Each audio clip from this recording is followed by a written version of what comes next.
You're being told, Your Honor, that the suspect is a flight risk.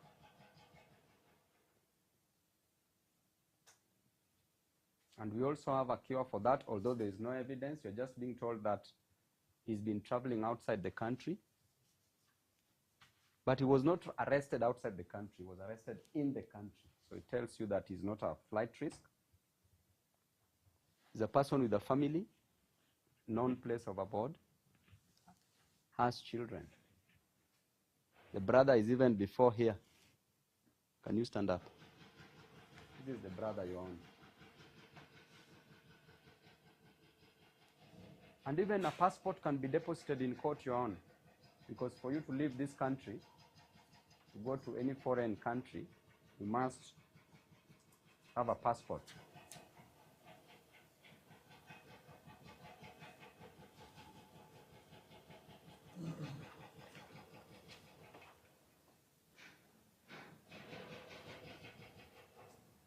So, Your Honor,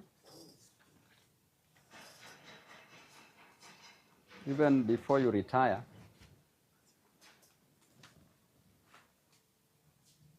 this is an issue that ought to have been looked into so deeply and so urgently because of the violation of a fundamental right of an arrested person to be produced within 24 hours. Your Honor, we have capital offenses where suspects are presented before court within 24 hours. This is not a capital offense, Your Honor.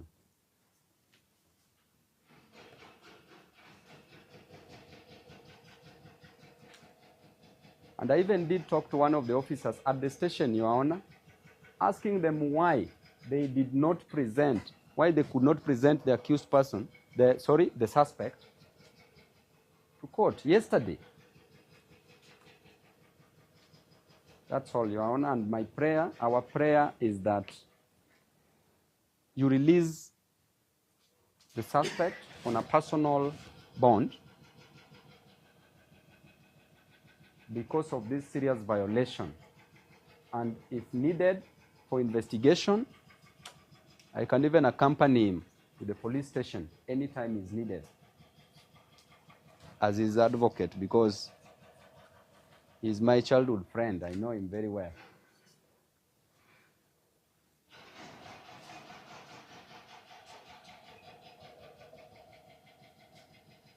That's all, Your Honor.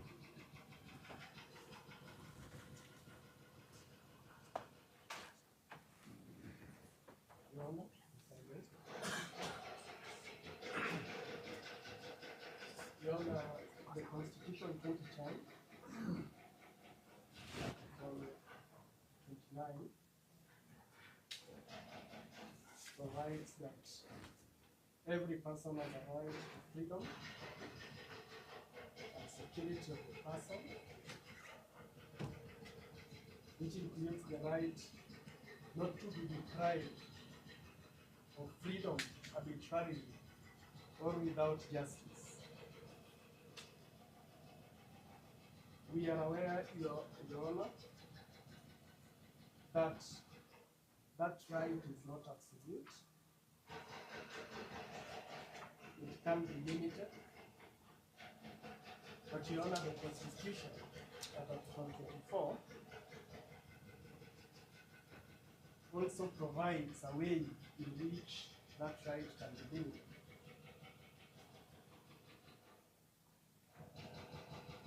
Can be limited by law, and only to the extent that the limitation is reasonable and justifiable in an open and democratic society. And there are factors, Your Honor, provided under paragraph A to B. And I want to dwell on paragraph E. It says that the relation between the limitation and its purpose, and whether there are less restrictive means to achieve the purpose. Your Honor, the purpose as to which the DPP is making an application for detention of the suspect is for investigation. And Your Honor, are there less restrictive means to achieve this purpose? Our answer is in the affirmative. At paragraph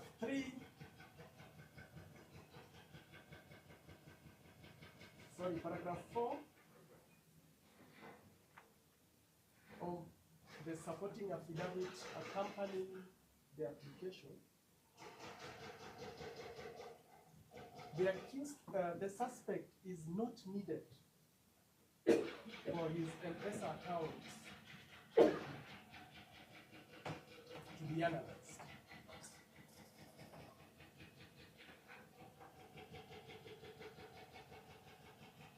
At paragraph 5, they talk about the suspect actually being dangerous just because of possessing a firearm that is licensed. Your Honor, they already took the firearm. The link between being dangerous, or the reason as to why they thought the suspect was dangerous was because he had a firearm. They have it.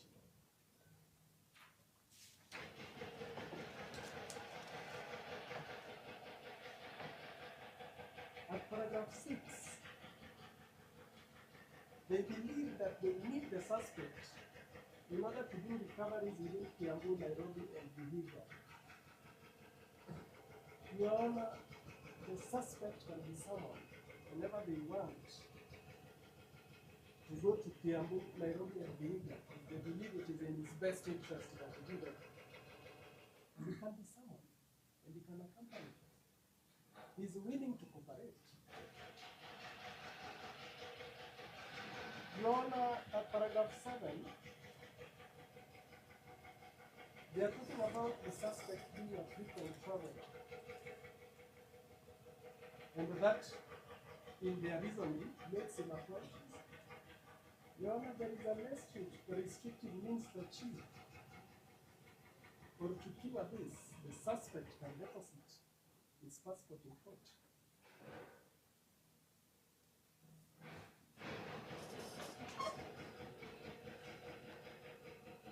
Your Honor, if you look at Article 50, on the right to fair hearing, Clause 2, Paragraph L,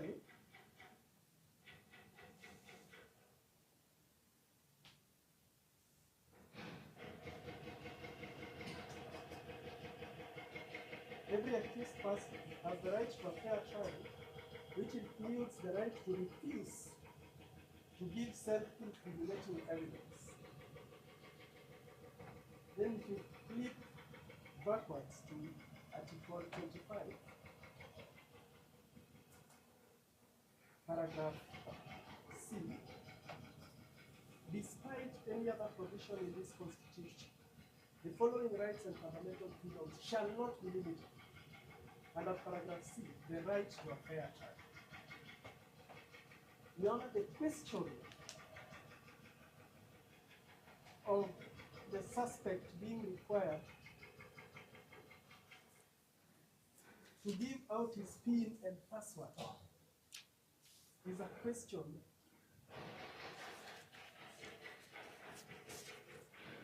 or rather a request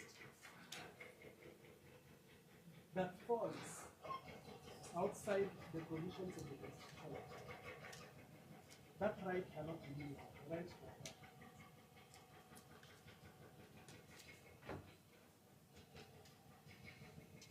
And that should not be the reason as to why the accused person or the suspect should be detained for further 7 days or 10 days or even 1 hour for him to be compelled to give out his opinion and pass it.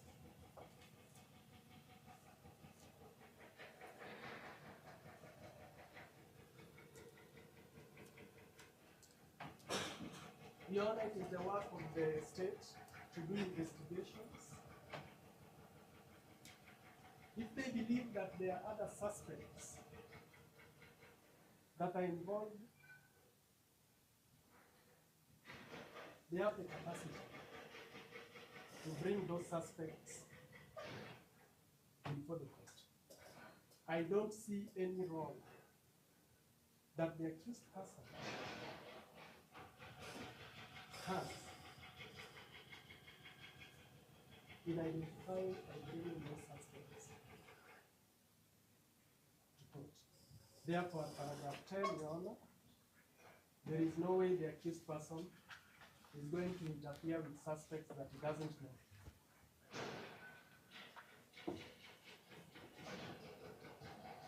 Your Honor, you've been told that the accused person is likely to attack the complainant and his family. Your Honor, this is a very competent court that is moved by evidence, cogent evidence, and not mere assertions. Your Honor, nothing has been brought before you to prove that the complainant and his family have been threatened even before by the suspect.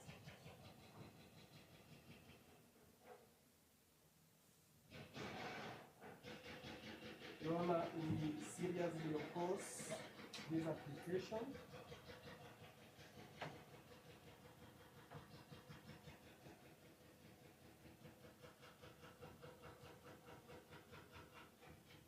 I'm reminded that there was also an issue of handcuffs.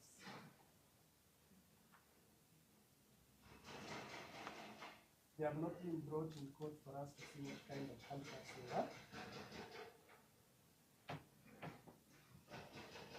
But from the suspect, they are bedroom toys.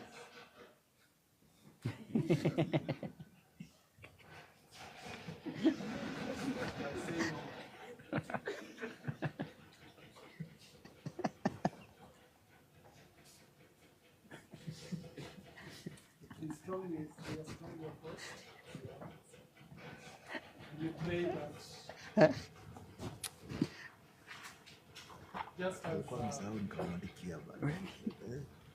any Kenyan fails, that there is a threat or a violation to any fundamental rights, they run to court for help. We believe that you are not going to aid the state in arbitrarily detaining the suspect without justifiable reasons and complicity.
the ruling of the court.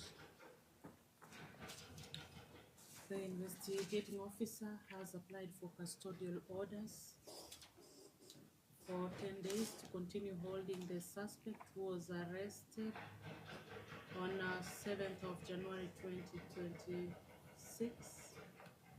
The grounds advanced are that recoveries are yet to be made, that the suspect is required to lead the police to such recoveries, that investigations are ongoing, that the suspect allegedly conspired with other persons who are yet to be arrested, that the complainant and his family allegedly live in fear, and that the suspect is a firearm holder, and that the license that was found with the suspect has since expired. The said application was opposed by counsel appearing for the respondent. The counsel for the respondent contends that the order sought would violate the suspect's rights, which is a right against self-incrimination. Further, that there is no evidence that has been tendered to demonstrate threats to the complainant, and that the information presented before court are mere assertions. Further, that the offense is alleged to have been committed in the year 2024, and therefore there is no urgency or any threats demonstrated. Further, that the police have the capacity to arrest other suspects without detaining the suspect. Further, that the continued detention would unjustifiably curtail the suspect's liberty. It is further argued that any passport can be deposited in court, since it is alleged that the suspect is a flight risk and has been traveling out of the country. Further, that the complainant can be placed under witness protection if there is any need. And further, they urge the court not to allow violation of Article 49 of the Constitution by granting custodial orders. I have considered the application together with the objection raised, the various sections of law that have been presented, the right to liberties guaranteed under Article 29 of the Constitution, while Article 41F provides that an arrested person shall be brought before court as soon as reasonably possible, and in any event not later than 24 hours after the arrest. Where the police seek continued detention, the burden lies on them to demonstrate compelling reasons justifying such limitation of liberty. The court is also guided by Article 50, subsection 2, subsection 2L of the Constitution, which protects the right not to give self-incriminating evidence as presented by the respondents. Detention for the sole purpose of compelling a suspect to lead police to recoveries cannot be allowed. Therefore, the same must be approached with caution. Investigations are the duty of the police, and a suspect cannot be held merely to assist the prosecution to build its case. There is a case of Samson Okoth Obiero, Republic versus Samson Okoth Obiero, providing for that. On the allegation that the complainant and his family live in fear, I will agree with the respondents that no evidence has been submitted before this court. It has also been stated that the offense is alleged to have been committed in 2024, This has not been objected by the prosecution. Therefore, it defeats the urgency presented by the prosecution that there are threats that that the victim and his family are facing. Mere apprehension without more does not amount to a compelling reason. The investigating officer has not explained what new circumstances arose at the time of the arrest that now necessitates the said custodial orders, and that the lapse of time weakens the argument of urgency. Further, the existence of other suspects at large without demonstration that the release of the suspect would impede the arrest is not sufficient justification for continued detention. The police retain the constitutional and statutory mandate to pursue and arrest any suspect independently. As regards the firearm license, no evidence has been tendered to show misuse, imminent danger, or that the detention is the only means of mitigating the risk. Alternatively, it has been presented that the same has already been confiscated and is under the protection of the police. Therefore,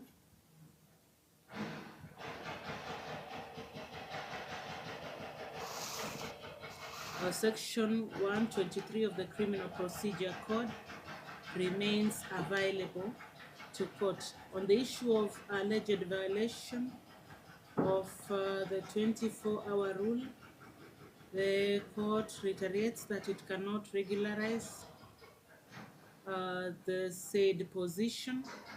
As stated, no reason has been given why the suspect was not presented before court yesterday, and therefore there are no lawful grounds that have been granted to make the court sanitize the said rule. Taking into account all the above, I find that the prosecution has not demonstrated compelling reasons to warrant grant of the 10 days custodial orders.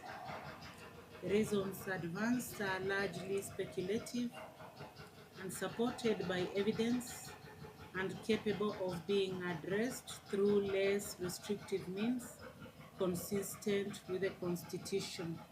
The application for custodial orders is therefore declined. The suspect shall be presented.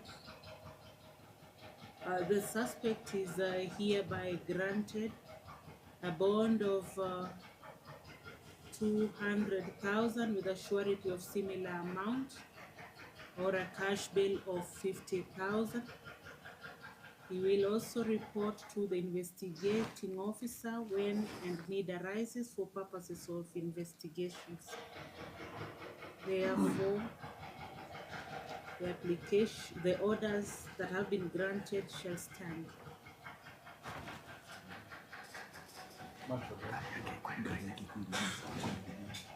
Your Honor, we welcome the Solomonic ruling, and thank you very much, Your Honor, for upholding the Constitution of Kenya. However, Your Honor, the car was also detained together with the suspect. It is our prayer that since the car was not alleged to have committed any offense, it can be released to Your Honor.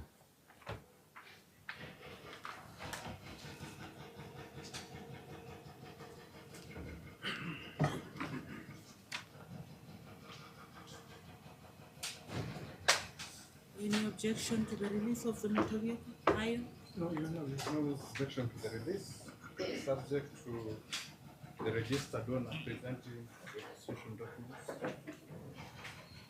before the IOB for purposes of the same.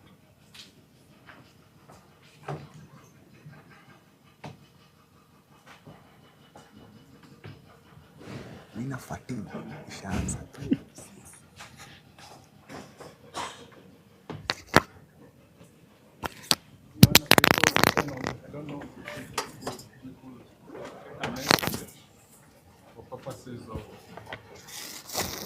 showing the progress. That's important.